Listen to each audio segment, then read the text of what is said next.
Nyam-nyam ketupat, nyam-nyam ketupat, nyam-nyam.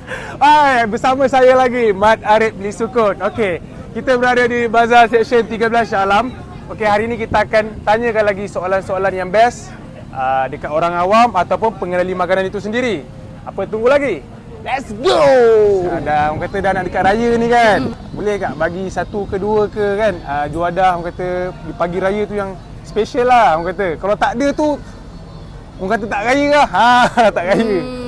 Sambal kacang. Sambal kacang, okey. Sambal kacang daging dengan kalau mak saya suka buat sambal goreng pengantin. Sate lah. Sate. Satu je.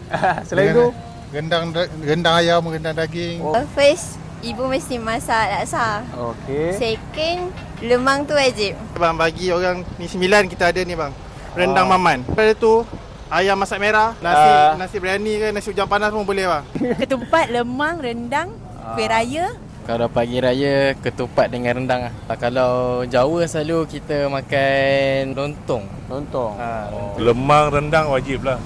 Ketupat, kuah kacang, tu wajib kena ada. Kedua, saya nak tanya, bulan puasa ni kita dah diet kan? Ada tak tips untuk kita jaga dari segi makanan orang kata yang tak terlalu heavy lah? Kurangkan minum air manis, lebihkan air masak. Dia air gas apa semua tu tak payahlah air gas. Jangan ambil minum air manis yang terlalu banyak. Sebab selalunya kita pergi beraya ni selalu minum manis banyak sangat.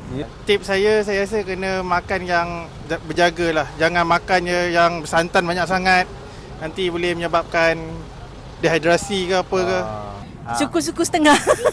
Lepas kita makan tu, 2 jam lepas tu pergi exercise. Nak tak nak makan kena pandai-pandai lah jaga. Rumah ni sikit, rumah sana sikit.